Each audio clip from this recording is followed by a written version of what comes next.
Alhamdulillah rabbil alamin. Wassalatu wassalamu ala rasulil amin wa ala alihi wa sahbihi ajma'in. A'udzu billahi minash shaitanir rajim. Ya ayyuhalladzina amanu idza qumtum ila salati faghsilu wujuhakum wa aydiyakum ila al-marafiq wamsahu برؤوسكم وأرجلكم إلى الكعبين فإن كنتم جنبا فاطهروا فإن كنتم مرضى أو على سفر أو جاء أحد منكم من الغائط أو لامستم النساء فلم تجدوا ماء فتيمموا صعيدا طيبا وامسحوا بوجوهكم وأيديكم منه. സല്ലല്ലാഹു അലൈഹി വസല്ലം. പ്രിയമുള്ള സഹോദരങ്ങളെ, അസ്സലാമു അലൈക്കും വറഹ്മത്തുള്ളാഹി വബറകാതുഹു. ഇതുവരെയുള്ള ആയത്തുകളിൽ നമ്മൾ അറിവുമായി ബന്ധപ്പെട്ട്, ഭക്ഷണവുമായി ബന്ധപ്പെട്ട്, നിക്കാഹുമായി ബന്ധപ്പെട്ട കാര്യങ്ങളാണ് പഠിക്കുന്നത്. ഇനി അല്ലാഹു സുബ്ഹാനഹു വ തആല വുളു, കുളി, തയമ്മും ഇവ മൂന്നും ഒന്നിച്ച് ഒരു ആയത്തിലൂടെ പരിചയപ്പെടുത്തുകയാണ്. ആയത്തിന്റെ വിശദാംശങ്ങളിലേക്ക് കടക്കുന്നതിന് മുമ്പ് ഇതിന് തമ്മിലുള്ള കണക്ഷൻ ഞാൻ സാധാരണ ഒരു ആയത്തിന്റെ വിശദീകരണത്തിലേക്ക് കടക്കുന്നതിന് മുമ്പ് ഇത് തമ്മിലുള്ള കണക്ഷൻ എന്ന് പറഞ്ഞാൽ ഓരോ ആയത്തും വരുന്ന സമയത്ത് എന്തുകൊണ്ടാണ് ഈ ആയത്ത് ഇവിടെ വന്നത് എന്ന് നമ്മൾ സാധാരണ പറയാറുണ്ട്. അപ്പൊ ഇവിടെ ഇത്രയും കാലം നമ്മൾ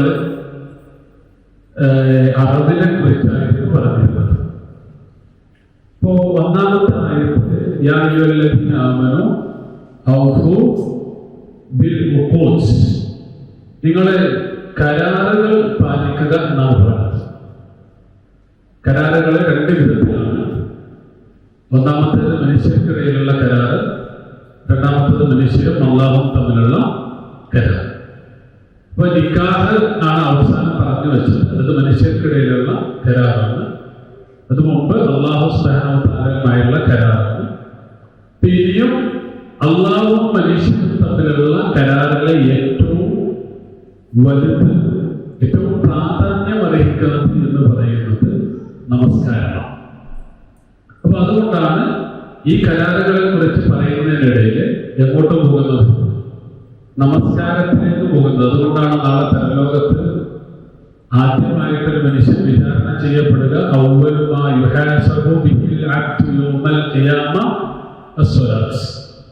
നമസ്കാരത്തിന്റെ പേരിലാണ് നാളെ ആദ്യമായിട്ട് വിചാരണ ചെയ്യപ്പെടുക പറയുന്നത്. അപ്പോ മനുഷ്യനും അല്ലാഹുവും തമ്മിലുള്ള കരാറില് ഏറ്റവും പ്രാധാന്യം അർഹിക്കുന്നതാണ് നമസ്കാരം എന്നുള്ളത് കൊണ്ടാണ് ഇനി നമസ്കാരത്തെ കുറിച്ച് അല്ലാഹു സുബ്ഹാനഹു വ തആല പറയുന്നത്. അതിന് മറ്റൊരു തലം കഴിഞ്ഞ ആയത്തിന്റെ അവസാനം വമൻ യക്ഫുർ ബിൽ ഈമാൻ ഫഖദ് ഹബിത അമലുഹു, ഈമാനിനെ നിഷേധിച്ചവന്റെ കർമ്മങ്ങളൊക്കെയും പാഴായി പോയിരുന്നു എന്ന് പറയുന്നത്. അപ്പൊ ഈമാനിന്റെ ഒന്നാമത്തെ നേട്ടം എന്താണ് എന്നും കൂടി പഠിപ്പിക്കുകയാണ് നമസ്കാരത്തെ കുറിച്ചുള്ള, അല്ലെങ്കിൽ നമസ്കാരത്തിന്റെ മുന്നുപാധിയായ വുളൂഇനെ കുറിച്ചുള്ള ചർച്ചയിലൂടെ കടന്നു വരുന്നത്. അപ്പൊ അതാണ് അതിന്റെ ഒരു കണക്ഷൻ എന്ന് പറയുന്നത്. ഓക്കെ, അങ്ങനെ കണക്ട് ചെയ്തുകൊണ്ട് നമ്മൾ മുന്നോട്ട് പോകണം. അല്ലാഹു സുബ്ഹാനഹു വ തആല വിശ്വാസികളെ വിളിച്ച് യാ അയ്യുഹല്ലദീന ആമനൂ. അപ്പൊ യാ അയ്യുഹ എന്ന് പറയുന്നത് വിളിയാണ്. നമ്മൾ മനുഷ്യന്മാരൊക്കെ അങ്ങോട്ടും വിളിക്കും. അതിലൂടെ ഇങ്ങനെ പോകുന്ന ഒരാളെ ഞാൻ ഇവിടെ നിന്ന് വിളിക്കും. അപ്പൊ വിളിക്കുന്നത് എന്തിനാണ്? നമ്മൾ എന്തിനാ ഒരാളെ വിളിക്കാം? ശ്രദ്ധിക്കുന്നതിന് വേണ്ടിയാണ്. ശ്രദ്ധ ക്ഷണിക്കുന്നതിന് വേണ്ടിയിട്ടാണ്. അത് പല രൂപത്തിലായിരിക്കും. ചിലപ്പോൾ എനിക്ക് അയാളെ ചീത്ത പറയാനായിരിക്കാം. അപ്പോൾ എന്റെ വിളിയുടെ രൂപമാകും. അതല്ലെങ്കിൽ അയാളെ ഉപദേശിക്കാനായിരിക്കും. അതിനനുസരിച്ചായിരിക്കും വിളി. അപ്പൊ നമ്മള് എന്തിനാണ് ഒരാൾ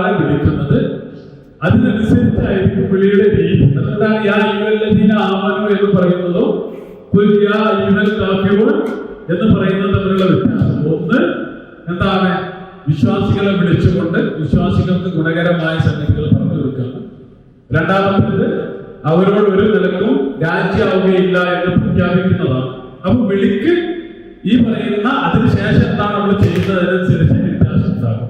അപ്പൊ അത് നമ്മൾ പ്രത്യേകം ശ്രദ്ധിക്കണം. അപ്പൊ അല്ലാഹു സുബ്ഹാനഹു വ തആല വിളിക്കുന്നു യാ അയ്യുഹല്ലദീന ആമനൂ. ആ വിളിയില് 3 കാര്യങ്ങളുണ്ട് എന്ന് ഞാൻ പറഞ്ഞിരുന്നു. അല്ലദീന ആമനൂ എന്ന് പറഞ്ഞ വിളിയില് അതിലൊന്നാമത്തത് എന്താണ്? അള്ളാഹുവിലുള്ള വിശ്വാസം. ഈ നിങ്ങളൊക്കെയും എന്നിൽ വിശ്വസിച്ചവരാണ് എന്നുള്ള പ്രയോഗമാണ്. രണ്ടാമത്തത് എന്താണ്? നമ്മൾ അള്ളാഹുവിൽ വിശ്വസിച്ചു എന്ന് പറഞ്ഞാൽ അതിന്റെ അർത്ഥം നമ്മൾ നിർഭയരായി എന്നാണ്. അള്ളാഹുവിന്റെ സമാധാനം അന്ന് കണ്ടെത്തി എന്നതാണ് അതിന്റെ രണ്ടാമത്തെ അർത്ഥം. മൂന്നാമത്തെ അർത്ഥം ലോകത്ത് മുഴുവൻ നമ്മുടെ മനസ്സിൽ മുഴുവൻ അന്ന് ആയതുകൊണ്ട് സമാധാനമായതുകൊണ്ട് ലോകത്ത് മുഴുവൻ അന്ന് കൊടുക്കുന്ന ആളുകളാണ് നമ്മളെ എന്നുള്ളതാണ് അതിന്റെ മൂന്നാമത്തെ തരണം. ഇതൊക്കെ ചേർന്നിട്ടുള്ള പ്രയോഗമാണ് യാ അയ്യുഹല്ലദീന ആമനൂ, അല്ലയോ വിശ്വസിച്ചവരെ എന്ന് പറയുന്ന പ്രയോഗം. എന്നിട്ട് വുളൂഇനെ കുറിച്ച് പറയുകയാണ് ഇദാ ഖുംതും ഇലാ സ്വലാത്തി. ഇത് എന്നുള്ളതും ഇദാ എന്നുള്ളതും ഞാൻ കഴിഞ്ഞ ക്ലാസ്സിൽ വിശദീകരിച്ചിരുന്നു. എന്താണ് ഇസും ഇദാ തമ്മിലുള്ള വ്യത്യാസം? ഒന്ന് കഴിഞ്ഞു പോയത് ഇപ്പോ ഓർക്കുന്നതിനാണ് ഇസ് എന്ന് പറയുക. വൈദ്കാല മൂസാലി ഖൗമിഹി എന്ന് പറയുന്ന സാധനം, അല്ലെങ്കിൽ ഇദ്കാല ഇബ്രാഹിം എന്നൊക്കെ പറയുന്ന സാധനം. എന്നാൽ ഇദാ എന്ന് പറഞ്ഞാൽ ഒന്നിന് തയ്യാറായാൽ അല്ലെങ്കിൽ ഒന്ന് കടന്നു വന്നാൽ എന്നുള്ളതിനെ കുറിക്കാനാണ് ഇദാ എന്നുള്ള പദം പ്രയോഗിക്കാറുള്ളത്. അപ്പോ യാ അയ്യുഹല്ലദീന ആമനൂ ഇദാ ഖുംതും ഇലാ സ്വലാത്തി, അല്ലെങ്കിൽ വിശ്വാസികളെ നിങ്ങൾ നമസ്കാരത്തിന് ഉദ്ദേശിച്ച കാമ ഇല, കാമ എന്ന് പറഞ്ഞാൽ ദുഃഖു എന്നാണ് അർത്ഥം. പക്ഷെ അതിന് ഒരുപാട് അർത്ഥങ്ങൾ. എന്ന് പറഞ്ഞാൽ കാമ ബി എന്ന് പറഞ്ഞാൽ ഒരു കാര്യം നിർവഹിച്ചു എന്നാണ് അർത്ഥം. കാമ ഇല എന്ന് പറഞ്ഞാൽ ഉദ്ദേശിച്ചു എന്നാണ് അർത്ഥം. അതിനനുസരിച്ച് ഇങ്ങനെ അർത്ഥം മാറും. അവരുടേതാണ് സ്ത്രീകളുടെ ഉത്തരവാദിത്വമുള്ള സംരക്ഷണ ഉത്തരവാദിത്വമുള്ളവരാണ് പുരുഷന്മാർ. ചുമതല ഏൽപ്പിക്കപ്പെട്ടവരാണ് കൗവാമൂൻ എന്ന് പറയും. അപ്പൊ ഇങ്ങനെ വ്യത്യസ്തമായ അർത്ഥങ്ങളുള്ള ഒരു പദമാണ് കാമ എന്നുള്ളത്. അപ്പൊ കാമ ഇല എന്ന് പറഞ്ഞാൽ ഉദ്ദേശിക്കുക. ഇദാ ഖുംതും ഇലാ സ്വലാത്തി, നിങ്ങൾ നമസ്കാരം ഉദ്ദേശിച്ച. സ്വലാത്ത് എന്നുള്ള പദം എന്താണ്? നമ്മൾ സാധാരണ കേൾക്കുന്ന പദമാണ് അസ്വലാത്ത് എന്നുള്ള പദം. അസ്വലാത്ത് എന്നുള്ള പദവും അതുപോലെ തന്നെ സ്വല്ല, ശ്രദ്ധിക്കുക, സ്വല്ല, സ്വല, വസ്വല ഒരേപോലെ തോന്നുന്ന 3 പദങ്ങളാണ്. സ്വല്ല എന്ന് പറഞ്ഞാൽ പ്രാർത്ഥിക്കുക, അതല്ലെങ്കിൽ കരുണ ചെയ്യുക. ഇന്നല്ലാഹ വ മലായികത്തുഹു യുസല്ലൂന അലൻ നബി, ഞാൻ കഴിഞ്ഞ ക്ലാസ്സിൽ പറഞ്ഞിരുന്ന ആയത്താണ്. അപ്പൊ നമ്മൾ നബിന്റെ പേരിൽ സ്വലാത്തില്ല എന്ന് പറഞ്ഞാല് നബിന്റെ പേരിൽ പ്രാർത്ഥിക്കുക എന്നൊക്കെ. അപ്പൊ അത് സ്വല്ല എന്നുള്ളതാണ് ബേസ്. രണ്ടാമത്തത് സ്വല യസ്ല എന്നാണ്. സ്വല യസ്ല എന്നാണ്. അത് കത്തി എറിയുക എന്നാണ് അർത്ഥം. സാധാരണ നമ്മള് ഖുർആനിൽ ധാരാളം പ്രയോഗിച്ചിട്ടുണ്ട്. എന്താണ് വയസ്ല നാറ് വിശുദ്ധ ഖുർആനിൽ പ്രയോഗിച്ചിട്ടുണ്ട്. സൂറത്ത് അൽ-അഅലയിലും ഇതുപോലുള്ള ഒരു പ്രയോഗമുണ്ട്. അപ്പോൾ നരകത്തിൽ ഇങ്ങനെ കത്തിരിക്കുന്നതിന് സാധാരണ ഈ പദം സ്വല യസ്ല എന്ന് പ്രയോഗിക്കും. വസ്വല എന്ന് പറഞ്ഞാൽ ചേർക്കുക. വസ്വല യസ്ലു, നമ്മുടെ സിലത്തു റഹം എന്ന് പറഞ്ഞാല് കുടുംബബന്ധങ്ങൾ ചേർക്കുന്നതിനാണ് സിലത്തു റഹം എന്ന് പറയുന്നത്. ഞാനിത് പറയാനുള്ള കാരണം നമസ്കാരം എന്ന് കുറിക്കുന്ന സ്വലാത്ത് എന്നുള്ള പദത്തിന്റെ ശരിക്കുള്ള ബേസ് എന്താണ്? സ്വല്ല, നമസ്കരിച്ചു, പ്രാർത്ഥിച്ചു എന്നുള്ളതാണ്. പക്ഷെ അതേസമയം ഭാഷാ പണ്ഡിതന്മാരെ ഇത് 3 കണക്ട് ചെയ്തിട്ടുണ്ട്. എന്ന് പറഞ്ഞാല് നരകത്തീയിൽ നിന്നുള്ള മോചനമാണ്. സ്വല യസ്ല എന്നുള്ളതിനെ കണക്ട് ചെയ്ത് പറഞ്ഞത് നരകത്തീയിൽ നിന്നുള്ള മോചനമാണ് എന്ത്? നമസ്കാരം. അതുപോലെ വസ്വല യസ്ലു, സിലത്ത്. അപ്പൊ അള്ളാഹുമായിട്ട് സിലത്ത് എന്ന ബന്ധം ചേർക്കുക. അള്ളാഹുമായുള്ള ബന്ധം ചേർക്കുന്നത് എന്താണ്? നമസ്കാരം. അപ്പൊ ഈ 3 പദത്തിലേക്ക് കണക്ട് ചെയ്തുകൊണ്ട് യഥാർത്ഥത്തിൽ പണ്ഡിതന്മാര് സ്വലാത്ത് എന്നുള്ള പദം പ്രയോഗിച്ചിട്ടുണ്ട്. പക്ഷെ അതിന്റെ ബേസ് യഥാർത്ഥത്തിൽ എന്താണ്? സ്വല്ല എന്നുള്ളതാണ് നമസ്കരിക്കുക, അഖീമു സ്വലാത്ത് എന്ന് പറയുന്നത്. അതേസമയം സ്വലാത്ത് എന്നുള്ളതിന്റെ ബഹുവചനം എന്താണ്? എന്താ ബഹുവചനം? സ്വലവാത്ത് എന്നാണ്. പക്ഷെ സ്വലവാത്ത് എന്നുള്ളത് നമസ്കാരങ്ങൾ എന്നുള്ള അർത്ഥത്തിൽ മാത്രമല്ല, ആരാധന സ്ഥലം എന്നുള്ള അർത്ഥത്തിലും വിശുദ്ധ ഖുർആൻ പ്രയോഗിച്ചിട്ടുണ്ട്. വലൗലാ ദഫുല്ലാഹി الناس بعضهم ببعض لهدمت صوامع وبيع وصلوات ومساجد يذكر في اسم الله كثيرا എന്ന് പറയുന്നു. അപ്പൊ അവിടെ നമസ്കാര സ്ഥലം, അപ്പൊ സ്വലവാത്ത് എന്നുള്ള പദം നമസ്കാരത്തിന്റെ ബഹുവചനം ആയിട്ടും അതോടൊപ്പം തന്നെ നമസ്കാര സ്ഥലം എന്നുള്ള അർത്ഥത്തിൽ വിശുദ്ധ ഖുർആൻ പ്രയോഗിച്ചിട്ടുണ്ട്. അപ്പോ അല്ലാഹു സുബ്ഹാനഹു വ തആല വിശ്വാസികളോട് നിങ്ങൾ നമസ്കാരത്തിന് ഉദ്ദേശിച്ചാൽ, ഇപ്പോ നമസ്കാരം എന്ന് പറഞ്ഞാൽ അള്ളാഹുവും മനുഷ്യനും തമ്മിലുള്ള കരാറാണ്. അതുപോലെ അള്ളാഹുവും മനുഷ്യനും തമ്മിലുള്ള ബന്ധമാണ്, അള്ളാഹുവിനെ കുറിച്ചുള്ള സ്മരണയാണ്. അപ്പൊ അതിന് മനുഷ്യന് തോന്നിയതുപോലെ ചെന്ന് കയറി നമസ്കരിക്കാൻ പറ്റില്ല. അപ്പൊ അതിന് അള്ളാഹു സുബ്ഹാനഹു വ തആല ചില കണ്ടീഷൻസ് വെച്ചിട്ടുണ്ട്. ആ കണ്ടീഷനാണ് എന്ത്? ശുദ്ധി ഉണ്ടായിരിക്കുക. ശുദ്ധിയോടുകൂടിയാണ് ഒരു മനുഷ്യൻ. അത് നമ്മൾ ഇവിടുത്തെ രാജാവിന്റെ കൊട്ടാരത്തിൽ നമ്മൾ സന്ദർശിക്കാൻ ചെന്നാൽ നമ്മൾ എത്രത്തോളം വൃത്തിയോട് കൂടിയിട്ടാണ് പോകുന്നത്. നമ്മൾ പാടത്തു നിന്ന് കയറി ചെല്ലുന്നത് പോലെ ഒരിക്കലും ഒരു കൊട്ടാരത്തിലേക്കോ അല്ലെങ്കിൽ ഒരു ഓഫീസിലേക്കോ പോലും പോകില്ല. അപ്പോ ഇത് ലോകതമ്പുരാന്റെ മുമ്പിൽ ചെന്ന് നിൽക്കുന്ന സമയത്ത് സ്വാഭാവികമായും അതിൻ്റെതായ ഒരു വിശുദ്ധി നമ്മൾ പാലിക്കണം എന്നുള്ളത് കൊണ്ടാണ് യാ അയ്യുഹല്ലദീന ആമനൂ ഇദാ ഖുംതും ഇലസ്സലാത്തി ഫഗ്സിലു. അപ്പൊ ഇതാ നിങ്ങൾ അത് ചെയ്യുകയാണെങ്കിൽ, നിങ്ങൾ ഉദ്ദേശിക്കുകയാണെങ്കിൽ, അപ്പൊ അതിനുള്ള ഉത്തരമാണ് ഫഗ്സിലു, നിങ്ങൾ കഴുകണം. ഗസ്സല എന്ന് പറഞ്ഞാല് കഴുകുക, വസല എന്ന് പറഞ്ഞാല് കഴുകുക, ഇഗ്തസല എന്ന് പറഞ്ഞാല് കുളിക്കുക. സ്വയം ചെയ്യുന്നതിനാണ് ഇഫ്താല വസലൊക്കെ അങ്ങനെ പ്രയോഗിക്കുക. ഫഗ്സിലു, നിങ്ങൾ കഴുകണം. വുജൂഹക്കും, നിങ്ങൾ എന്ത് ചെയ്യണം? നിങ്ങളുടെ മുഖം കഴുകണം. അപ്പോ വജ്ഹ് എന്നുള്ളതിന്റെ ബഹുവചനമാണ് എന്ത്? വുജൂഹ് എന്ന് പറയുന്നത്. വജ്ഹ് എന്ന് പറഞ്ഞാൽ ശരിക്ക് ഫേസ് ചെയ്യുന്ന സ്ഥലം എന്നാണ് അർത്ഥം. അഭിമുഖീകരിക്കുന്ന സ്ഥലം, അതായത് മുഖം എന്നാണ്. അപ്പൊ മുഖം കർമ്മശാസ്ത്ര പണ്ഡിതന്മാരുടെ ഭാഷയിൽ നെറ്റിത്തടത്തിന്റെ തുടക്കം മുതൽ നമ്മുടെ ഈ തിർച്ചെവി വരെയുള്ളതും അതുപോലെ രണ്ട് ചെവി മുതൽ അടുത്ത ചെവി വരെയുള്ള ഭാഗമാണ് മുഖം. അപ്പൊ അതൊക്കെ കൃത്യമായിട്ട് കഴുകണം എന്നുള്ളതാണ് യഥാർത്ഥത്തിൽ പണ്ഡിതന്മാർ അത് പറഞ്ഞു വെക്കുന്നത്. അപ്പൊ മുഖം എന്നുള്ളത് ഇവിടെ ഒരു അവയവമാണ്. അതേസമയം വിശുദ്ധ ഖുർആൻ പല രൂപത്തിൽ ഇത് പ്രയോഗിച്ചിട്ടുണ്ട്. എന്നൊക്കെ നമുക്ക് സാധാരണ ഖുർആനിൽ കാണാൻ കഴിയും. അപ്പൊ ഇത് ഒരു മനുഷ്യന്റെ ഐഡന്റിറ്റി ആയിട്ട് വിശുദ്ധ ഖുർആൻ പരിചയപ്പെടുത്തുന്നത് അയാളുടെ മുഖമാണ്. എന്ന് പറഞ്ഞാൽ ഹൃദയത്തിലെ എല്ലാ ഫീലിങ്സുകളും എവിടെ കാണാൻ പറ്റും?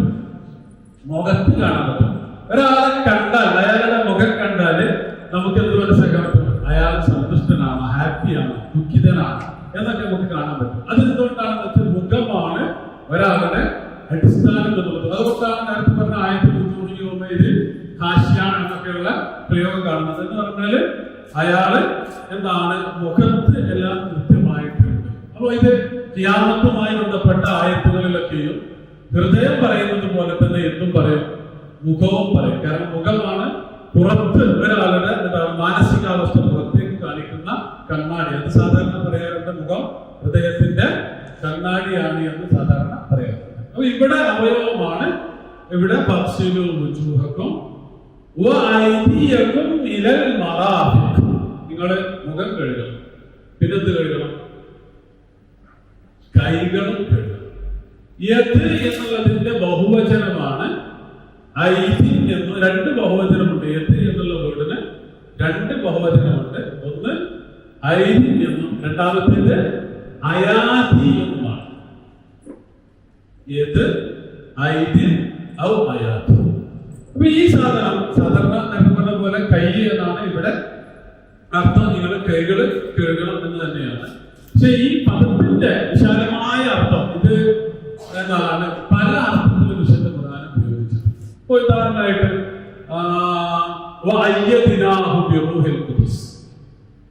ഈസാ നബി അലൈഹി സ്വലാത്തു വസ്സലാമിനെ കുറിച്ച് പറയുന്നിടത്തൊക്കെ ഐത് എന്നുള്ളതിൽ നിന്നുണ്ടായതാണ് എന്ത് അയ്യത എന്നുള്ള പദം.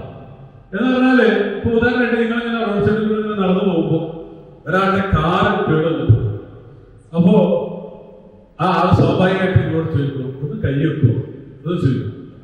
കൈ വെക്കുമോ എന്ന് ചോദിച്ചാൽ അതിന്റെ അർത്ഥം എന്താ? ഒന്ന് തള്ളിത്തരുമോ എന്നാണ് അതിന്റെ അർത്ഥം. എന്ന് പറഞ്ഞാല് യതി എന്നുള്ളത് സാധാരണ കുവ്വത്തിനെ, ശക്തിയെ കുറിക്കുന്നതാണ്. അതാണ് ഇവിടെ അയ്യതിനാഹു, നാം അദ്ദേഹത്തിന് ശക്തി പകർന്നിരിക്കുന്നു. അതുപോലെ വദുക്കുർ അബ്ദനാ ദാവൂദ ദൽ ഐത് എന്ന് വിശുദ്ധ ഖുർആൻ പ്രയോഗിച്ചിട്ടുണ്ട്. നിങ്ങള് എന്താണ് എന്റെ അടിമയായ ദാവൂദിനെ ഓർക്കുക. ദൽ ഐത്, അദ്ദേഹം എന്തായിരുന്നു? ശക്തിയുള്ളവനായിരുന്നു. അദ്ദേഹം കൈ ഉപയോഗിച്ചിട്ട് ഒരുപാട് പണികളൊക്കെയും ചെയ്യുന്ന മനുഷ്യനായിരുന്നു. അപ്പൊ ശക്തി എന്നുള്ള അർത്ഥത്തില് ഈ പദം പ്രയോഗിക്കാറുണ്ട്. അതുപോലെ അധികാരം, അത് ഉടമസ്ഥാവകാശം എന്നുള്ള അർത്ഥത്തിലൊക്കെ വിശുദ്ധ ഖുർആൻ ഈ പദം പ്രയോഗിച്ചിട്ടുണ്ട്.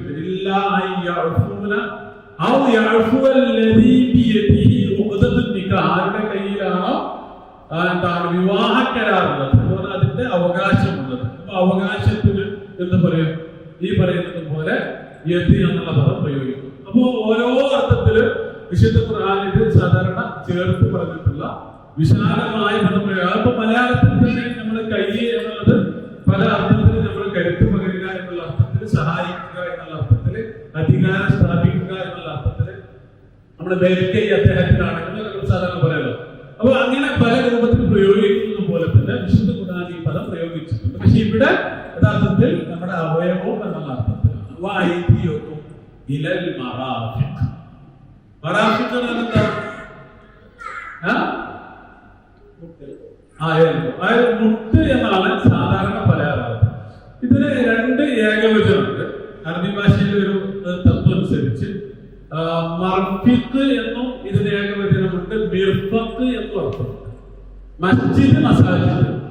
അപ്പൊ അങ്ങനെ ആകുമ്പോ മർഫിഖ്, മറാഫിഖ്. ഓക്കെ, മർഫിഖ്, മറാഫിഖ്. മിമ്പർ, മനാബിർ.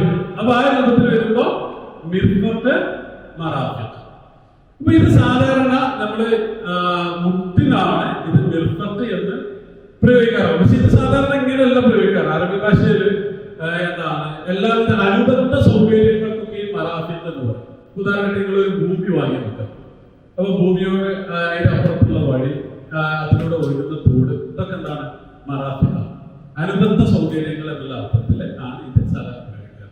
ശരിക്കും ഇതിന്റെ ഈ പദത്തിന്റെ ഒരു ബേസ് എന്ന് പറഞ്ഞാല് ഇർത്തഫഖ എന്ന് പറഞ്ഞാല് എന്താ പറയാ, താങ്ങി നിന്നു എന്നാണ്. അപ്പൊ ശരിക്കും എളുപ്പത്തിൽ ഉപയോഗിക്കാം, നമ്മളെത്ര ഉപയോഗിക്കാം. അതായത് നമ്മള് എപ്പോഴും എന്താണ് നമ്മുടെ താങ്ങി നിൽക്കുന്നത്, നമുക്ക് എവിടെയെങ്കിലൊക്കെ പോയിട്ട് നിൽക്കണമെങ്കിൽ മൊത്ത എൽബോലായിരിക്കും.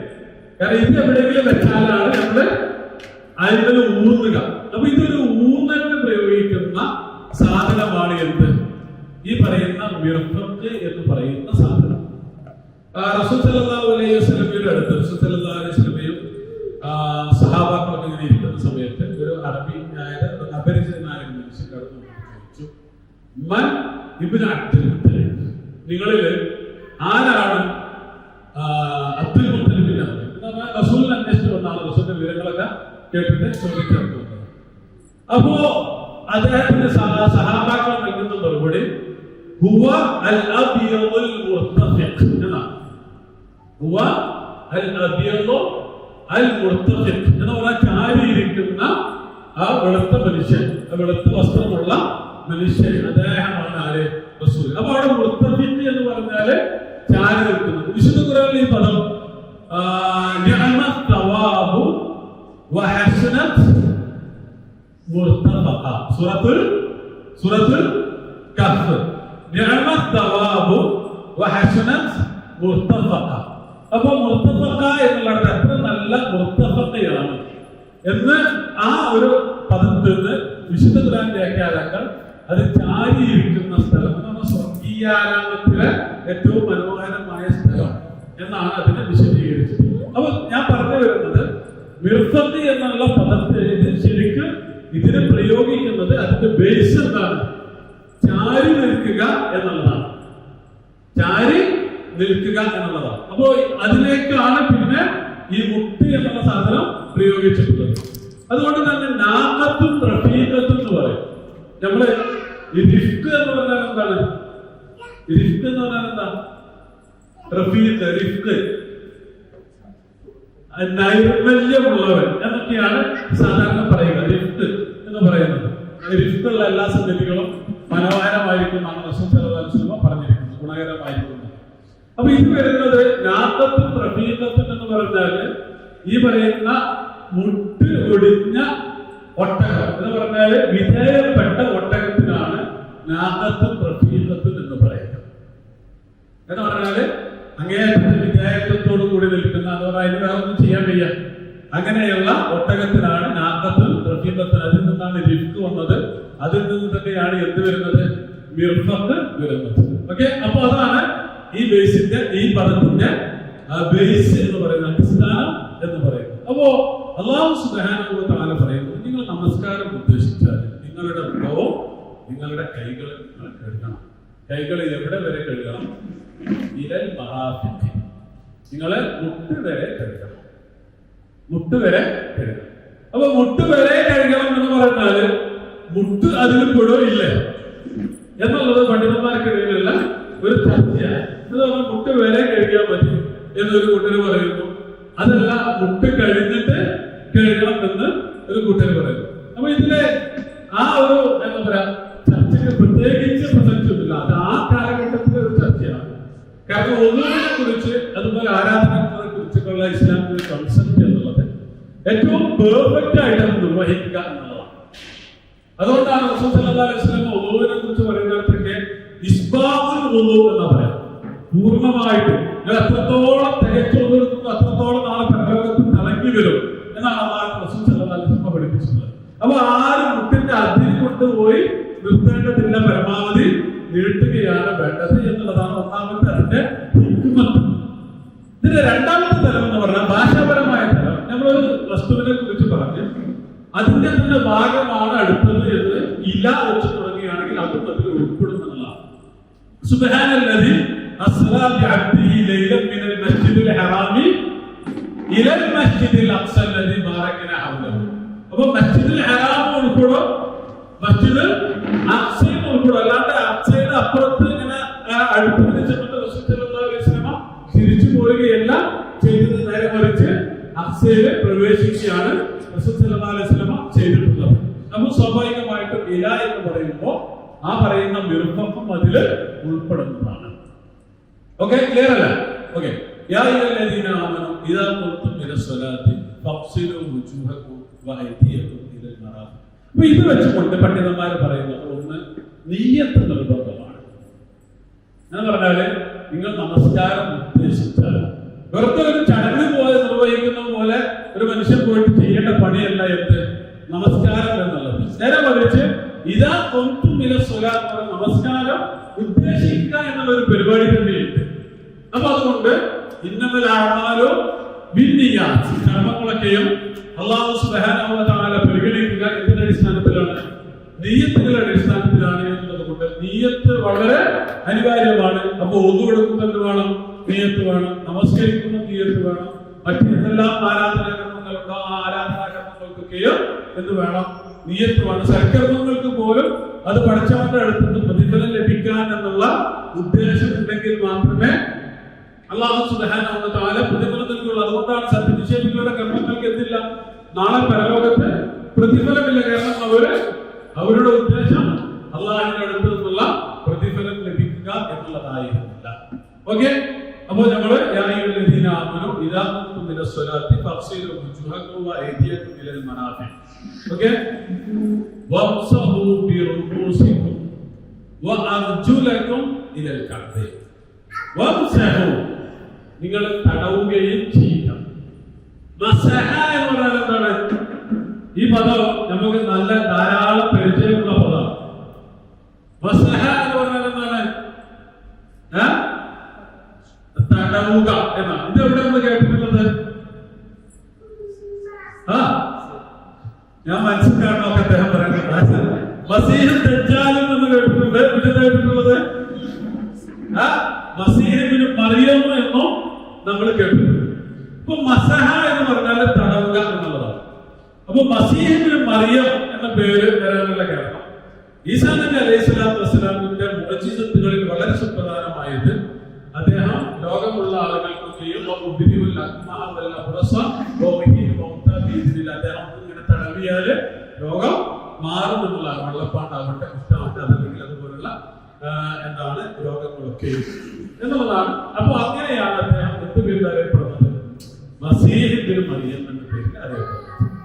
എന്നാൽ മസീഹ് ദജ്ജാൽ, എന്താ മസീഹ് ദജ്ജാൽ എന്ന് പറയുന്നത്? എന്താ മസീഹ് ദജ്ജാൽ?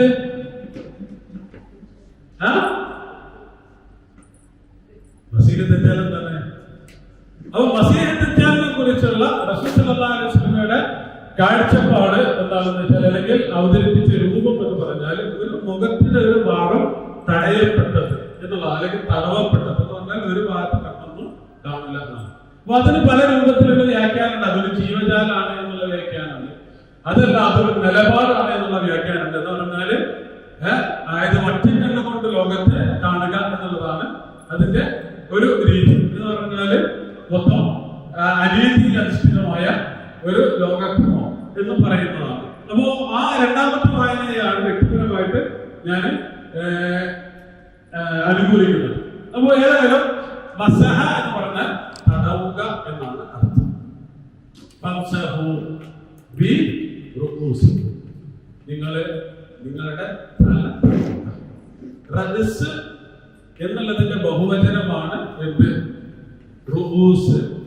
ഈ തല എന്നുള്ളത് സാധാരണ മലയാളത്തിൽ അതിൽ നിന്ന് ഒരുപാട് പദങ്ങൾ, തലയെടുപ്പുള്ളവൻ, തലവൻ എന്നൊക്കെ പറയുന്നത് പോലെ അറബിയിലും നിന്നുണ്ട്. റഅസിൽ നിന്നാണ് റഈസ്, നേതാവ്, റഈസുൽ ഉസ്റ എന്ന് പറഞ്ഞാൽ പ്രധാനമന്ത്രി, അങ്ങനെയൊക്കെ സാധാരണ ഒരുപാട് പദങ്ങൾ അതിൽ നിന്നാണ് രൂപപ്പെട്ട് വന്നിട്ടുള്ളത്. എന്നൊക്കെ പറഞ്ഞാൽ നയിച്ചു, നേതൃത്വം നൽകി, നേതൃത്വം എന്നൊക്കെയാണ് സാധാരണ. അപ്പൊ നിങ്ങൾ തല തടവുക, അതാണ് എന്റെ ഭാഷാപരമായിട്ട്. അപ്പൊ തല എത്ര തടവണം എന്നുള്ളതാണ് അടുത്ത ചർച്ച.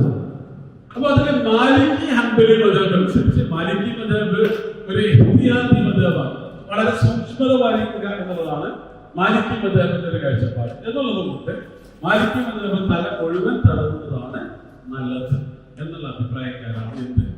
മാലിക്കി മദ്ഹബ്. അത് തന്നെയാണ് ഹംബലി മദ്ഹബ്. എന്നാൽ ശാഫിഈ മദ്ഹബ് അവിടെ കുറച്ച്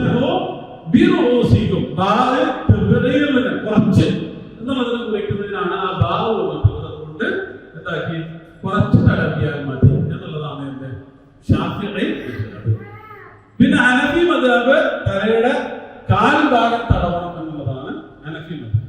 റസൂൽ സല്ലല്ലാഹു അലൈഹി വസല്ലം അമാമ തൊപ്പിയിടുന്ന സമയത്തൊക്കെയോ അല്ലെങ്കിൽ തലയുടെ തലപ്പാവുന്ന സമയത്തൊക്കെയോ തലപ്പാവ് കുറച്ച് നീക്കി ജസ്റ്റ് തടവുകയാണ് ചെയ്തിരുന്നത് എന്ന് ഹദീസുകളുണ്ട്. അപ്പോൾ ആ ഹദീസുകളൊക്കെയും ശാഫിഈ മദ്ഹബിന്റെ അവലംബമാണ്. എന്തായാലും തല തടവണം എന്നുള്ളതാണ് അതിന്റെ അടിസ്ഥാനം.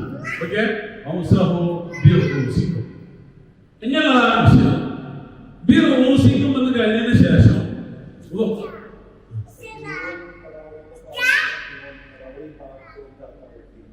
ഈ ബാദ് മിന്റ്, ഈ രണ്ട് സാധനവും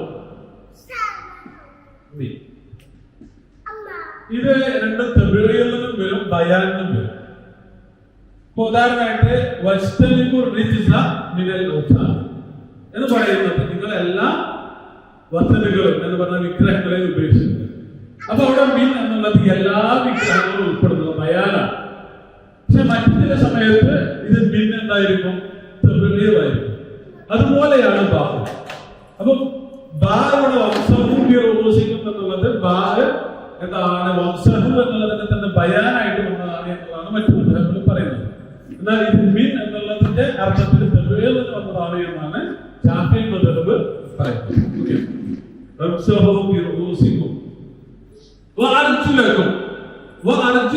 എന്നുള്ളതാണ് നമ്മൾ സാധാരണ നമ്മുടെ ഖിറാഅത്ത്. പക്ഷെ അതേസമയം മുതവാത്തിറായ മറ്റൊരു ഖിറാഅത്ത് അർജുലിക്കും എന്നാണ്.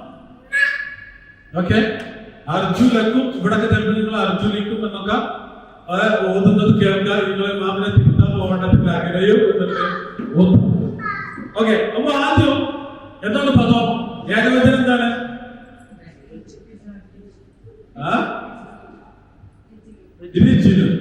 ഇരിച്ചില് എന്നുള്ളതിന്റെ ബഹുവചനമാണ് എന്ത്? അർജുന്. റജുലൻ എന്നുള്ളതിന്റെ ബഹുവചനമാണ് എന്ത്? ഇരിച്ചാൽ. തമ്മിൽ മാറിപ്പോകരുത്, പക്ഷെ എല്ലാത്തിന്റെ ബേസ് ഒന്നാണ്. ഞങ്ങളുടെ എത്തും. ഓക്കെ, നടക്കുന്നത് അല്ലെങ്കിൽ രണ്ട് കാലിൽ നടക്കുന്നത് എന്നുള്ള അർത്ഥത്തിലാണ് സാധാരണ ഈ പദം വന്നിട്ടുള്ളത്. ഇരിച്ചില് കാല് മാത്രം അവലംബിച്ച് മറ്റു മൃഗങ്ങളൊക്കെ സാധാരണ കയ്യും കാലും വെച്ച് നടക്കുന്നതാണ്, പക്ഷെ കാല് മാത്രം അവലംബിച്ച് നടക്കുന്നതാണ് എന്നുള്ളത് കൊണ്ടാണ് രുചിയിൽ നിന്ന് എന്ത് വന്നിട്ടുള്ളത്? കാല് വന്നിട്ടുള്ളത്. ഈ അർത്ഥത്തിൽ വിശുദ്ധ ഖുർആൻ ഇത് ഈ പദം പ്രയോഗിച്ചിട്ടുണ്ട്.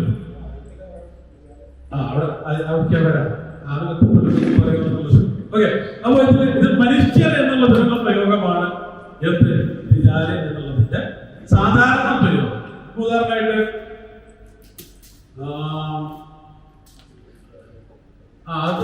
അതല്ല, ഈ നടക്കുക എന്നുള്ള അർത്ഥത്തില് നമസ്കാരത്തെ കുറിച്ച് പറഞ്ഞ സന്ദർഭത്തിൽ നിങ്ങൾ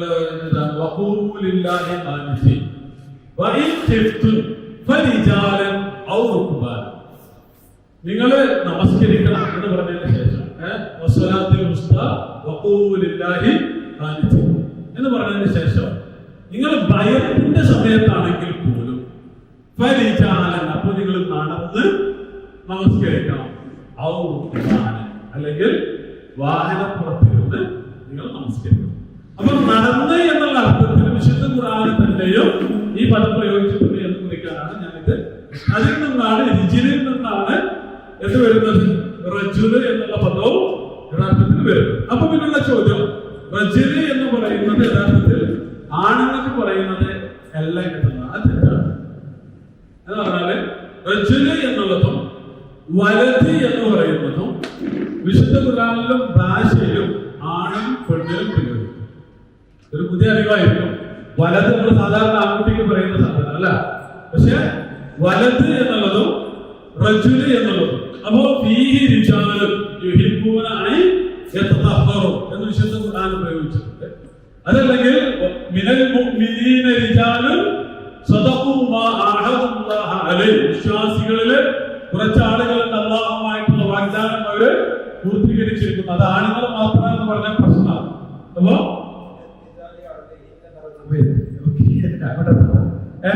അപ്പോ എന്താണ് റിജാലി എന്നുള്ളത് ആമായിട്ട് സാധാരണ പ്രയോഗിക്കുന്നത്. അതുപോലെ തന്നെയാണ് ഔലാദ്. ഇന്നമാ അംവാലുക്കും വഔലാദുക്കും ഫിത്ന, നിങ്ങളുടെ ധനവും നിങ്ങളുടെ ആൺകുട്ടികളും ഫിത്നയാണ് എന്നല്ല. നിങ്ങളുടെ ധനവും നിങ്ങളുടെ മക്കളും എന്നാണ് ഫിത്നയാണ്. അപ്പൊ ബേസായിട്ട് ഈ പറയുന്ന ആണിനെയും പെണ്ണിനെയും ഔലാദിനും അതുപോലെ ആണിനെയും പെണ്ണിനെയും റിജാലിലും ഉൾപ്പെടും. അതേസമയം ചില സാഹചര്യത്തിൽ ആ സന്ദർഭത്തിൽ നിന്ന് ഇതിന്റെ അർത്ഥത്തെ പരിമിതപ്പെടുത്തുന്ന തെളിവുകൾ ഉണ്ടെങ്കിൽ അപ്പോ അർത്ഥം പരിമിതപ്പെടും. ഞാൻ കഴിഞ്ഞ ആഴ്ച അതിന് വേറൊരു ഉദാഹരണം പറഞ്ഞിരുന്നു. ഏത്?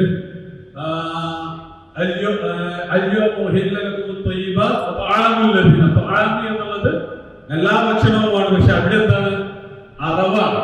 അറബ് എന്നുള്ളിടത്തേക്ക് അത് പരിമിതപ്പെടും എന്ന് പറഞ്ഞതുപോലെ അപ്പൊ ചില സന്ദർഭങ്ങളിൽ ഇപ്പോ മീറാത്ത് കണക്ക് പറയുന്നിടത്ത് തിജാലി എന്ന് പ്രയോഗിച്ചിട്ടുണ്ടെങ്കിൽ അല്ലെങ്കിൽ ദക്കരി എന്ന് പ്രയോഗിച്ചിട്ടുണ്ടെങ്കിൽ അതിന്റെ അർത്ഥം ആണി എന്ന് തന്നെയാണ്. മനസ്സിലായില്ലേ? അപ്പൊ അതുപോലെ തന്നെ ചില സന്ദർഭങ്ങളിൽ വലത്തി എന്ന് പ്രയോഗിച്ചാൽ ആ സന്ദർഭത്തിന്റെ തരം അനുസരിച്ച് അത് ചിലപ്പോ ആൺകുട്ടികൾ എന്നുള്ള അർത്ഥത്തിലാകും. ഓക്കെ, അപ്പോ ഇവിടെ നമ്മള് എന്താണ്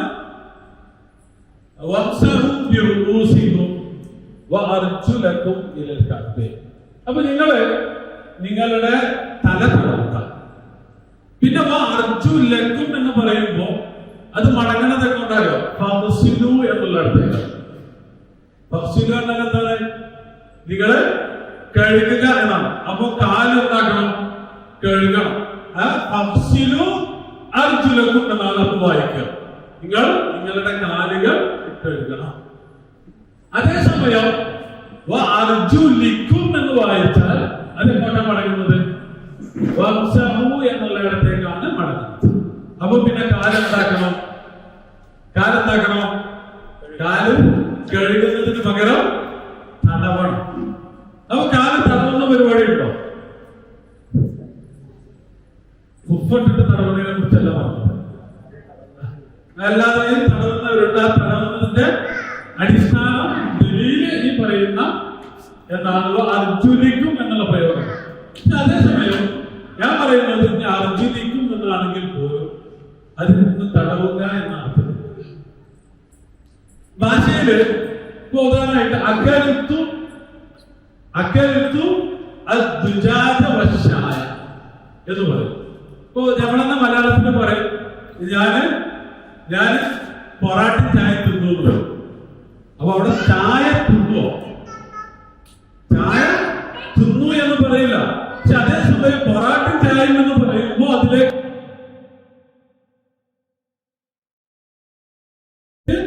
അത് ചേർത്ത് വെക്കും എന്നുള്ളത് ഭാഷയിൽ ശരിയായ പ്രയോഗമാണ്.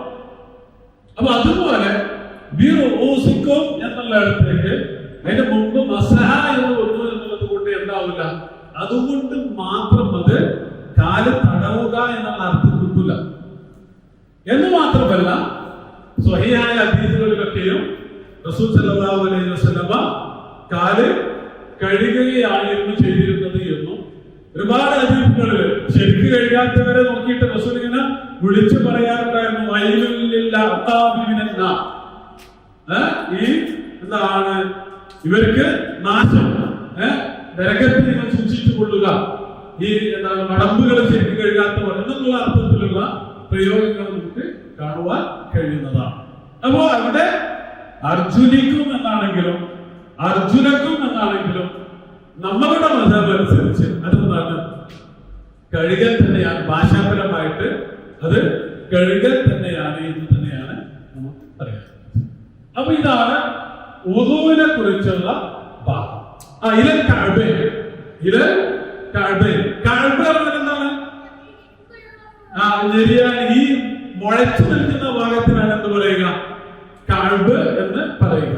അപ്പൊ ഇങ്ങനെ കൂർത്ത് മുളച്ചു നിൽക്കുന്ന ഭാഗം എന്നുള്ളത് കൊണ്ടാണ് അവിടെ കഅബ എന്ന് പറയുന്ന സാധനം. അപ്പൊ അതിൽ നിന്നാണ് നമ്മുടെ കഅബ വന്നിട്ടുള്ളത്. കഅബ എന്ന് പറഞ്ഞാല് ക്യൂബിക് എന്നുള്ള അർത്ഥത്തിലാണ്.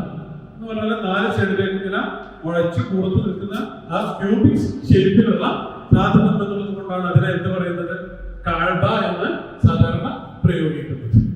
അപ്പോ കഅബയിൽ നിങ്ങൾ ബിരിയാണി വരെ കേൾക്കുക.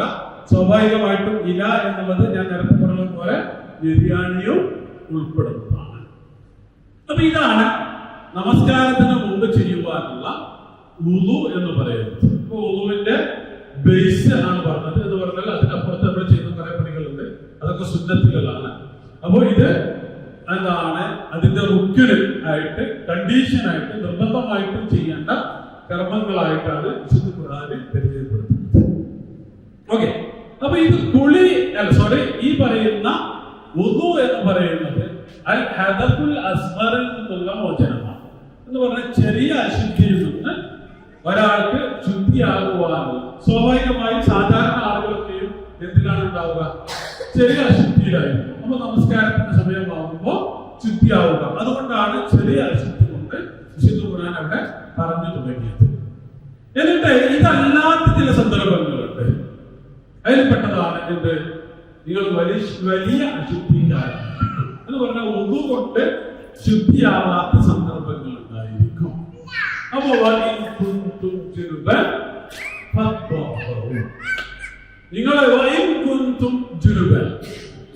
നിങ്ങൾ ജനാപത്തുകാരനാണ് എങ്കിൽ നിങ്ങൾ ശുദ്ധിയാകണം. വളരെ മനോഹരമായ പ്രയോഗമാണ് ജുനുബ് എന്നുള്ളത്. ഈ ജുനുബ് എന്നുള്ള പദത്തിന്റെ പ്രത്യേകത, ഇതിന് ഏകവചനം, ബഹുവചനം, അതല്ലെങ്കിൽ പ്ലൂറൽ, സിംഗുലർ, അതുമല്ലെങ്കിൽ ആണ്, പെണ്ണ്, ഇങ്ങനെ ഒരു സാധനമില്ല.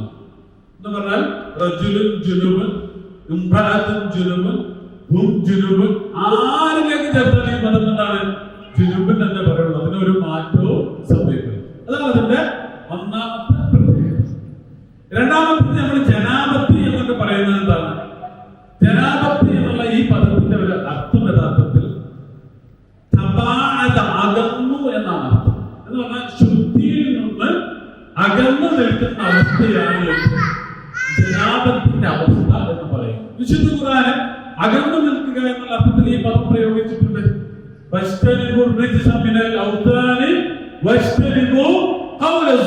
നിങ്ങൾ എന്താണ് മോശപ്പെട്ട വർത്തമാനങ്ങളിൽ നിന്ന് അകന്നു നിൽക്കുക, നിങ്ങളുടെ വിഗ്രഹങ്ങളിൽ നിന്നൊക്കെയോ അകന്നു നിൽക്കുക.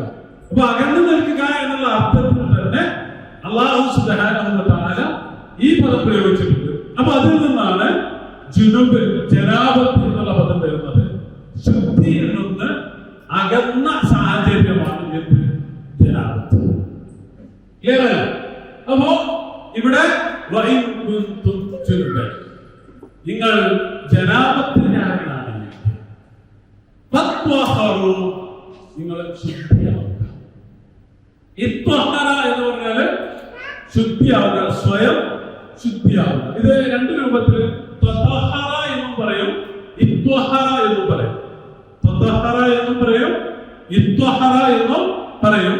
അത് രണ്ടും തമ്മിലുള്ള വ്യത്യാസം. ഇത്വഹറ എന്നുള്ളത് കുറച്ചുകൂടി അബലമാണ് എന്ന് പറഞ്ഞാൽ കുറച്ചുകൂടി വിശാലമായ പദപ്രയോഗമാണ്. എന്ത് ഇത്വഹറ, ഒരു സമ്പൂർണ്ണ എന്താ പറയാ വിശുദ്ധി എന്നൊക്കെയുള്ള അർത്ഥത്തിൽ ഉപയോഗിക്കുന്ന മാനസികവും ശാരീരികവുമായൊക്കെയുള്ള പൂർണ്ണാർത്ഥത്തിൽ വിശുദ്ധി നേടിയെടുക്കുക, അല്ലെങ്കിൽ കുറെ സമയത്തേക്ക് വിശുദ്ധി നേടിയെടുക്കുക എന്നുള്ള അർത്ഥത്തിലാണ് ഇത്വഹറ എന്നുള്ള പദം പ്രയോഗിക്കുന്നത്. അതുകൊണ്ടാണ് വിശുദ്ധ ഖുർആൻ സ്പർശനവുമായി ബന്ധപ്പെട്ട ആയത്തിന് വലാ യമസ്സുഹു ഇല്ലൽ മുത്തഹറൂൻ, വലാ യമസ്സുഹു ഇല്ലൽ മുത്തഹറൂൻ എന്ന് പറഞ്ഞാൽ അങ്ങേയറ്റം വിശുദ്ധിയുള്ള ആളുകളാണ് ഈ പറയുന്ന വിശുദ്ധ വേദം അല്ലെങ്കിൽ വിശുദ്ധ ഖുർആനെ സ്പർശിക്കേണ്ടത് എന്ന് പറയുന്നത്. അപ്പൊ തതഹറ എന്ന് പറഞ്ഞാൽ ശുദ്ധിയാവുക എന്നുള്ളതാണ്, തഹുറ എന്ന് പറഞ്ഞാൽ ശുദ്ധിയാവുക എന്നാണ്, ഇത്വഹറ എന്ന് പറഞ്ഞാൽ ശുദ്ധിയാവുക എന്നാണ്. അപ്പൊ ഇതിലെ ഏറ്റവും എന്താ പറയാ അബലമായ ഏറ്റവും വലിയ അർത്ഥമുള്ള വിശാലമായ അർത്ഥമുള്ള പ്രയോഗം എന്താണ്? ഇത്വഹറ എന്നതാണ്. അപ്പോ നിങ്ങള് ജനാബത്തുകാരനാണെങ്കിൽ എന്ത് വേണം? നിങ്ങൾ ശുദ്ധിയാവും. എന്തുകൊണ്ട് ശുദ്ധിയാവണം എന്ന് ഇവിടെ പറഞ്ഞില്ല. പറഞ്ഞോ? ഇല്ല. പക്ഷേ വെള്ളം കൊണ്ടാണ് ശുദ്ധിയാവേണ്ടത് എന്നുള്ളത് രണ്ട് രൂപത്തിൽ മനസ്സിലാക്കാം. ഒന്നാമത്തേത്, അല്ലാഹു സുബ്ഹാനഹു വ തആല വെള്ളത്തെ കുറിച്ച് പറയുന്നിടത്ത് അല്ലാഹു എന്താണ്? ഹുവല്ലദീ അൻസല അലൈക്കുമുൽ മാഅ ലിയുതഹിറക്കും, നിങ്ങളെ ശുദ്ധീകരിക്കുന്നതിന് വേണ്ടി വെള്ളം ഇറക്കിയവനാണ് അവൻ എന്ന് പറയുന്നത്. രണ്ടാമത്തേത്, ഈ ആയത്തിന്റെ തന്നെ അവസാനത്തിന് വെള്ളം നിങ്ങൾ കണ്ടിട്ടില്ല എങ്കിൽ തയമ്മുമിനെ കുറിച്ച് പറയുന്നത്. അപ്പൊ സ്വാഭാവികമായും ഇതെന്താണ്? വെള്ളം ഉപയോഗിച്ചുള്ള ശുദ്ധീകരണമാണ്. അപ്പൊ ഇത് വിശുദ്ധ ഖുർആനിൽ നീട്ടി വരച്ചൊന്നും പറയില്ല, ഇങ്ങനെ മനസ്സിലാക്കണം എന്ന് പറഞ്ഞതിന് ശേഷം വെള്ളമില്ലാത്ത സാഹചര്യത്തെ കുറിച്ച് പറയുന്നുണ്ടെങ്കിൽ അതിന്റെ അർത്ഥം ഇവിടെ വെള്ളമാണ് വേണ്ടത് എന്ന് നമ്മൾ മനസ്സിലാക്കണം. അപ്പൊ ഇതാണ് അപ്പൊ ഇത് ഇതിനെ കുറിച്ചാണ് പറയുന്നത്. ഈ എന്താണ്? വലിയ അശുദ്ധിയിൽ നിന്ന് മനുഷ്യനെ ശുദ്ധിയാവുക, കുളിച്ചിട്ടാണ് ശുദ്ധിയാവേണ്ടത്. കുളിക്കുക എന്ന് പറഞ്ഞാൽ ശരീരത്തിൽ മുഴുവൻ വെള്ളം എത്തുക എന്നുള്ളതാണ്. ചില കർമ്മശാസ്ത്ര മതമനുസരിച്ച് ഉരക്കുക എന്നും കൂടി അവർ പറയാറുണ്ട്. അതൊന്നും ഇല്ലെങ്കിൽ പോലും ശരീരത്തിന്റെ എല്ലാ ഭാഗത്തും എന്തെത്തണം? വെള്ളം എത്തണം എന്ന് പണ്ഡിതന്മാർ ഒരുപോലെ പറഞ്ഞിട്ടുണ്ട്. ഓക്കെ, അപ്പോ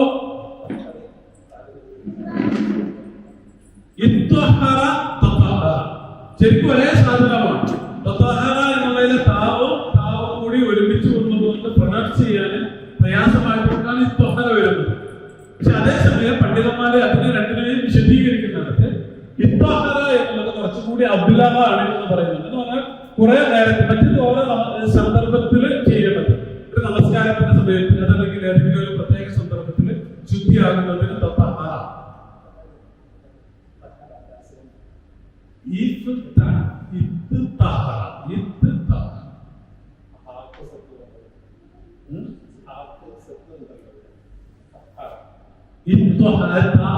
കൂടി ചെല്ലുമ്പോൾ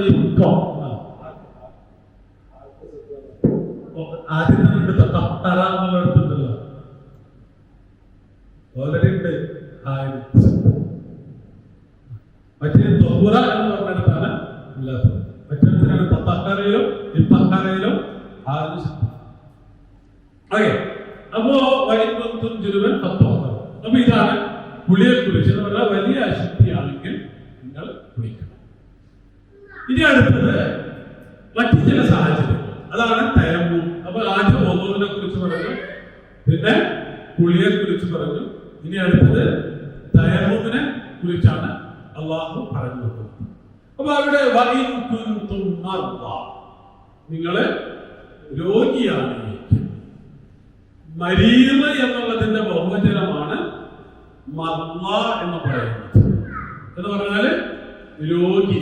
ഇപ്പോ ശംസുൻ മരീമത്തുൻ എന്ന് പറയും. ശംസുൻ ശംസൻ എന്താ?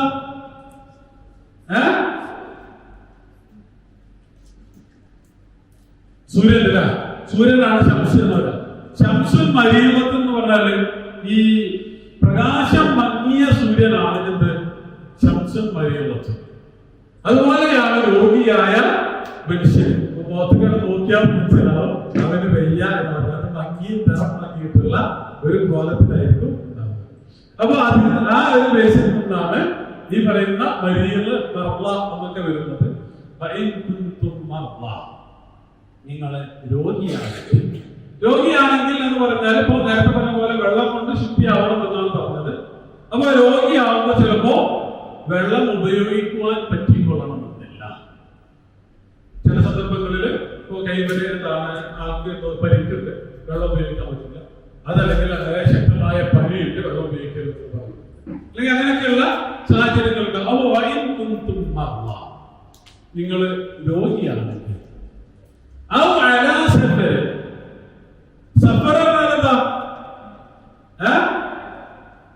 യാത്ര അല്ല, സഫർ എന്ന് പറഞ്ഞാല് യാത്ര എന്നാണ് നമ്മൾ സാധാരണ പറയാറുള്ളത്. സഫർ എന്ന പദത്തിന്റെ അടിസ്ഥാനപരമായ അർത്ഥം കശഫൽ എന്നാണ്. കശഫ വെളിപ്പെടുത്തുക, മൂടി നീക്കുക എന്നൊക്കെയാണ് സഫറി എന്നുള്ള പദത്തിന്റെ അർത്ഥം. ഇപ്പൊ സാധാരണ സഫറി എന്നുള്ള പദത്തിന് ഈ ഒരു അർത്ഥത്തിലുള്ള വേർഡ് ഉപയോഗിക്കാനുള്ള കാരണം ഒരു മനുഷ്യനെ യഥാർത്ഥത്തിൽ മനസ്സിലാക്കാൻ പറ്റുന്ന സാധനമാണ് എന്ത്? സഫറി എന്ന്, യാത്ര എന്നത്. നിങ്ങൾ ഒരാളുടെ കൂടെ യാത്ര ചെയ്താൽ അയാളുടെ തനി നിറം നിങ്ങൾക്ക് മനസ്സിലാക്കാൻ കഴിയും എന്നുള്ളതാണ്. അപ്പൊ ആ അർത്ഥത്തില് സാധാരണ സഫറി എന്നുള്ളത് യാത്രക്ക് ഉപയോഗിക്കാറുണ്ട്. ഇതിൽ നിന്ന് തന്നെയാണ് നമ്മുടെ നാട്ടിലൊക്കെ സുപ്ര എന്ന് പറയുന്ന ഒരു സാധനം. എന്ന് പറഞ്ഞാല് നമ്മള് ഭക്ഷണം വെക്കാൻ വേണ്ടി വിരിക്കുന്ന സാധനത്തിനാണ് സുപ്ര എന്ന് പറയുന്നത്. അത് സഫറിൽ ഉപയോഗിക്കുന്ന എന്താണ് ഈ പറയുന്ന എന്താ പറയാ ഷീറ്റിനാണ് സുഫ്ര എന്ന് പറയുന്നത്.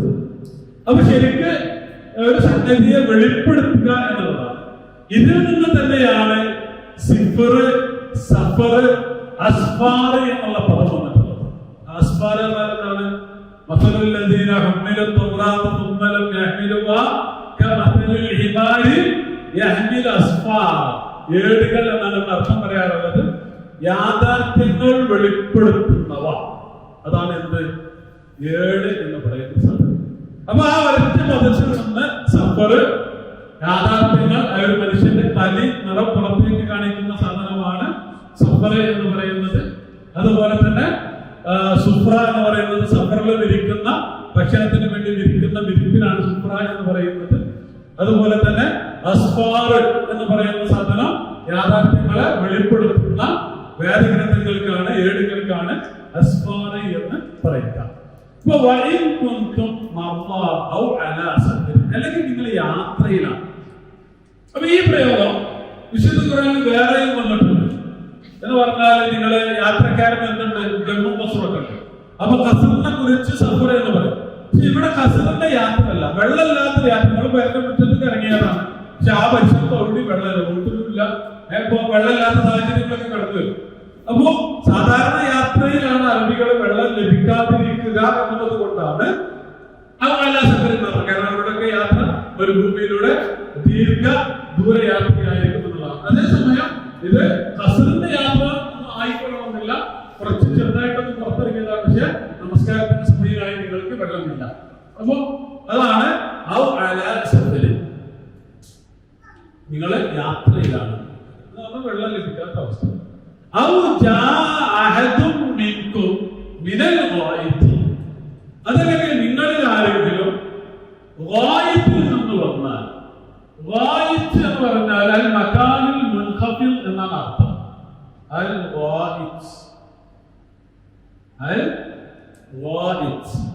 സാധാരണ ഇത് നമ്മൾ അതിന്റെ അർത്ഥം മലമൂത്ര വിസർജനം കഴിഞ്ഞ് വന്നാൽ എന്നാണ് അതിന്റെ അർത്ഥം. വിശുദ്ധ ഖുർആനിന്റെ ഒരു മര്യാദയ്ക്ക് വിശുദ്ധ ഖുർആനിന്റെ പദപ്രയോഗങ്ങളൊക്കെ വളരെ സൂക്ഷിച്ചിട്ടാണ് ഖുർആൻ പദപ്രയോഗം നടത്തുന്നത്. അതുകൊണ്ടാണ് അതിൽ വായിത്ത് എന്ന് പറഞ്ഞാല് അൽ മക്കാനുൽ മുൻഖഫിർ, താഴ്ന്ന കുഴിഞ്ഞ സ്ഥലം എന്നാണ് അർത്ഥം. എന്ന് പറഞ്ഞാല് ആളുകളൊക്കെയും അവരുടെ മലമൂത്ര വിസർജനം നടത്തുന്നതിന് വേണ്ടി പഴയ കാലത്ത് ഉപയോഗിച്ചിരുന്നത് കുഴിഞ്ഞ ഏതെങ്കിലും ആളുകളുടെ കണ്ണിൽ പെടാതിരിക്കുവാൻ ഏതെങ്കിലും കുഴിഞ്ഞ സ്ഥലങ്ങൾ തിരഞ്ഞെടുക്കുക എന്നുള്ളതായിരുന്നു.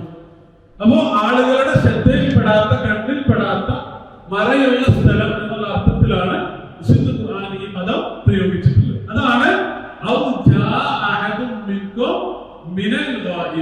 നിങ്ങളിൽ ആരെങ്കിലും കുഴിഞ്ഞ സ്ഥലങ്ങളിൽ നിന്ന് അല്ലെങ്കിൽ എന്താണ് മറയുള്ള സ്ഥലങ്ങളിൽ നിന്ന് തിരിച്ചു വന്നാൽ. അപ്പൊ എത്ര മാന്യമായിട്ടാണ് വിശുദ്ധ ഖുർആൻ പദങ്ങൾ പ്രയോഗിക്കുന്നത് എന്ന് നമ്മൾ അതിൽ നിന്ന് മനസ്സിലാക്കണം. ആളുകളെ വിശ്വാസികളൊക്കെ പരസ്പരമുള്ള സംഭാഷണത്തിൽ എത്രത്തോളം എന്താണ് മാന്യമായിട്ട് സംസാരിക്കാം എന്ന് വിശുദ്ധ ഖുർആനിലൂടെ നമുക്ക് പഠിപ്പിച്ചു തരുന്നു. എന്ന് പറഞ്ഞാൽ ഇത്തരം സന്ദർഭങ്ങളിലൊക്കെ നേരിട്ട് ഒരു പദപ്രയോഗം അതിനെ കുറിക്കുന്ന പദം പറയുന്നതിന് പകരം നേരെ മറിച്ച് അതിലേക്ക് സൂചനകൾ നൽകുന്ന, അതായത് സാധാരണ അറബി ഭാഷയിൽ മജാസി എന്ന് പറയും, ആലങ്കാരികമായ പദപ്രയോഗങ്ങൾ നടത്തിക്കൊണ്ട് കാര്യങ്ങൾ വ്യക്തമാക്കുക എന്നുള്ളത് വിശുദ്ധ ഖുർആനിന്റെ ഒരു രീതിയാണ്. അതാണ്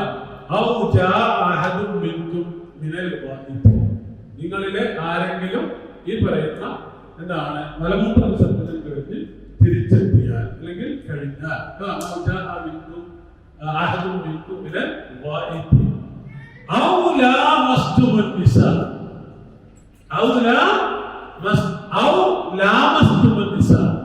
അല്ലെങ്കിൽ നിങ്ങൾ സ്ത്രീകളുമായി ബന്ധപ്പെട്ടാൽ. അപ്പൊ ഇവിടെ ലമസ എന്ന് പറഞ്ഞ സ്പർശിച്ചു എന്നാണ്. അതിൽ നിന്നാണ് ലാമസ എന്നുള്ള പദം കടന്നു വന്നിട്ടുള്ളത്. ഈ ലമസ എന്ന് പറയുന്നതും മസ്സ എന്ന് പറയുന്നതൊക്കെ നമ്മൾ വ്യത്യാസം ശരിക്കും. അപ്പൊ ഇവിടെ ലാമസ എന്നുള്ള പദമാണ് ജിമാഇനെ കുറിക്കാൻ, ഭാര്യ ഭർത്തൃ ബന്ധത്തെ കുറിക്കാൻ അല്ലാഹു സുബ്ഹാനഹു വ തആല പ്രയോഗിച്ചിട്ടുണ്ട്. നിങ്ങൾ സ്ത്രീകളുമായി ബന്ധപ്പെട്ട. പക്ഷെ ഈ പദത്തിന്റെ ഒരു പ്രത്യേകത, ഇതിന് കേവലം സ്പർശിക്കുന്നതിന് എന്ത് പറയും? ലമസ എന്ന് പറയും. അതുപോലെ തന്നെ ഭാര്യ ഭർത്തൃ ബന്ധത്തിനും എന്ത് പറയും? ലമസ എന്ന് പറയും. അതുകൊണ്ടാണ് പണ്ഡിതന്മാർക്കിടയിൽ ഈ വിഷയത്തിൽ എന്തുണ്ടായത്? അഭിപ്രായ വ്യത്യാസം ഉണ്ടായത്. എന്ന് പറഞ്ഞാല് ഹനഫി മദ്ഹബ് അനുസരിച്ച് ഒരു സ്ത്രീയെ വികാരത്തോടു കൂടിയോ വികാരമില്ലാതെയോ സ്പർശിച്ചാലും എന്താവില്ല? വുദു കുറയുകയില്ല.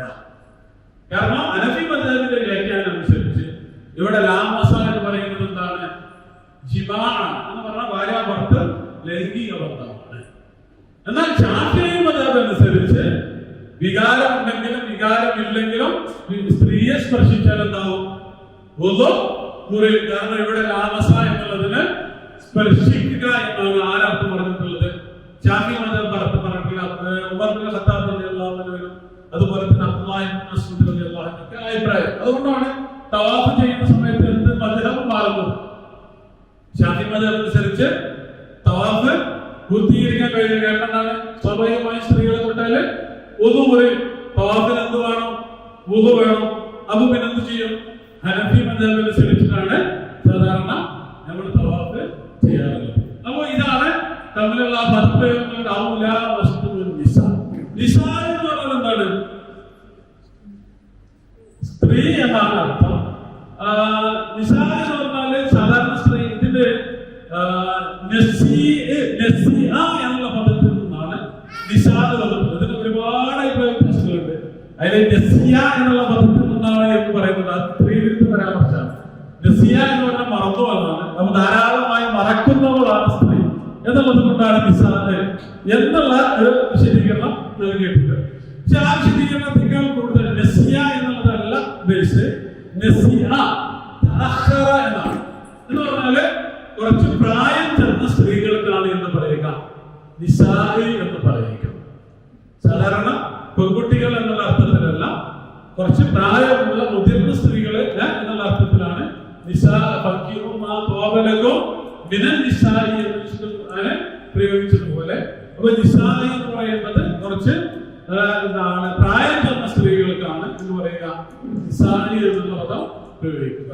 അപ്പൊ ഔലാ മസ്തുൻ നിസാ, നിങ്ങൾ സ്ത്രീകളുമായി ബന്ധപ്പെട്ട എന്നുള്ള അർത്ഥമാണ് കുറച്ചുകൂടി ഉചിതമായിട്ടുള്ളത്. ഷാഫി മദ്ഹബിന്റെ അർത്ഥം കുറച്ച് പ്രയാസകരമായ ഒരർത്ഥം. കാരണം ഇതിന്റെ ഒരു ഇസ്ലാമിന്റെ ഒരു എന്താ പറയാ തൈസീർ, അത് മുന്നോട്ട് വെക്കുന്ന മനുഷ്യർക്ക് കാര്യങ്ങൾ എളുപ്പമാക്കുക എന്നുള്ള ആശയത്തെ രജിസ്റ്റർ ചെയ്തു. മാത്രമല്ല ഹദീസുകളിലൊക്കെ റസൂൽ സല്ലല്ലാഹു അലൈഹി വസല്ലം ഓതു കൊടുത്തിട്ട് ഭാര്യയെ സ്പർശിക്കാറുണ്ടായിരുന്നു, ഭാര്യയെ ചുംബിക്കാറുണ്ടായിരുന്നു എന്ന് വരെയുള്ള സ്വഹിയായ ഹദീസുകൾ നമുക്ക് കാണാൻ കഴിയും. അപ്പൊ അത് വെച്ച് നോക്കുമ്പോൾ ഇവിടെ തരത്തിൽ അനുഭവമാണ് കുറച്ചുകൂടി കരണീയമായിട്ടുള്ളത് എന്നാണ് തോന്നുന്നത്. അപ്പൊ ഔലാ മസ്തുൻ നിസാ, നിങ്ങൾ അപ്പൊ ഒരു 2-3 സിറ്റുവേഷൻ, നിങ്ങൾ രോഗിയാണ്, വെള്ളം ഉപയോഗിക്കാൻ പറ്റാത്ത, അതല്ലെങ്കിൽ യാത്രയിലാണ്, വെള്ളമില്ലാത്ത രൂപത്തിൽ, അല്ലെങ്കിൽ നിങ്ങൾ വാഷ്റൂമിൽ പോയി വന്നതാണ്, വെള്ളമില്ലാത്ത സാഹചര്യത്തിൽ, അതല്ലെങ്കിൽ നിങ്ങൾ വലിയ അശുദ്ധിക്കാരനാണ്, നിങ്ങൾ ചെയ്യുക.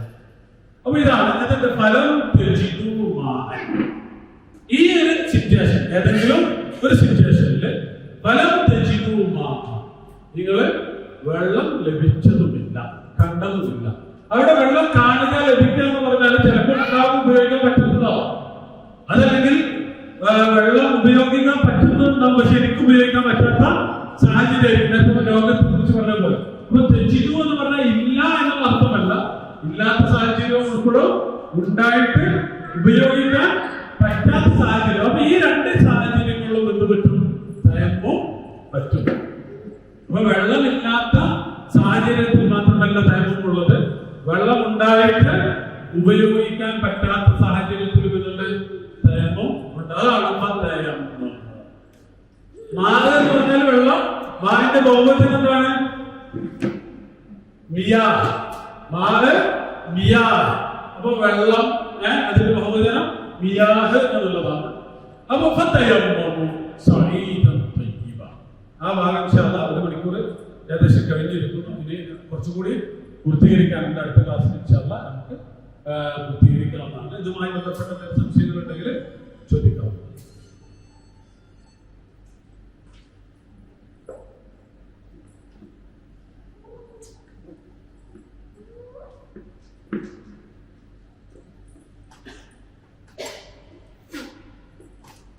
അപ്പോ നമ്മൾ അവസാനിപ്പിക്കുകയാണ്. ഇതിൽ നമ്മൾ മനസ്സിലാക്കേണ്ടത് ഈ പദങ്ങളുടെയൊക്കെ അർത്ഥം, യഥാർത്ഥ അർത്ഥം പഠിക്കുന്നതോടുകൂടി കർമ്മശാസ്ത്ര മദ്ഹബുകളൊക്കെ നമുക്ക് എഴുതുന്നുണ്ട്. എന്ന് പറഞ്ഞാൽ ഓരോ മദ്ഹബും എങ്ങോട്ടാണ് എത്തുന്നത് എന്നുള്ളതിന്റെ ഒക്കെ അടിസ്ഥാനം എന്താണ്? അതിലെ ഭാഷയാണ്. ഔലാ മസ്തുൻ നിസാ എന്നുള്ളതായാലും, അർജുലക്കും അല്ലെങ്കിൽ അർജുലിക്കും എന്നുള്ളതാണെങ്കിലും, ഇലൽ മിർഫഖ് അല്ലെങ്കിൽ ഇലൽ മറാഫിഖ്, ഇലൽ കഅബൈൻ എന്നുള്ളതാണെങ്കിലും ഒക്കെ എന്താണ്? ഭാഷയാണ്. നമ്മൾ ആ ഭാഷ ഇങ്ങനെ നന്നായിട്ട് ചേർത്ത് പഠിക്കണം ഇൻഷാ അല്ലാഹ്. അങ്ങനെ ആവുമ്പോഴാണ് അത് കുറച്ചുകൂടിയൊക്കെ ഖുർആൻ മനസ്സിലാക്കാൻ, അതൊക്കെ പ്രാക്ടീസ് ചെയ്യാൻ നമുക്ക് സാധിക്കുള്ളൂ. അല്ലാഹു സുബ്ഹാനഹു വ തആല വിശുദ്ധ ഖുർആൻ പഠിക്കുന്ന, അതനുസരിച്ച് ജീവിക്കുന്ന, മറ്റുള്ളവർക്ക് പകർന്നു കൊടുക്കുന്ന വിശ്വാസികളുടെ ഗണത്തിൽ നമ്മൾ ഉൾപ്പെടുത്തി അനുഗ്രഹിക്കുമാറാവട്ടെ. റബ്ബനാ ആതിനാ ഫിദ്ദുനിയ ഹസന വഫിൽ ആഖിറതി ഹസനത വഖിനാ അദാബന്നാർ. വആഖിറു ദഅവാനാ അൽഹംദുലില്ലാഹി റബ്ബിൽ ആലമീൻ. അസ്സലാമു അലൈക്കും വറഹ്മത്തുള്ളാഹി.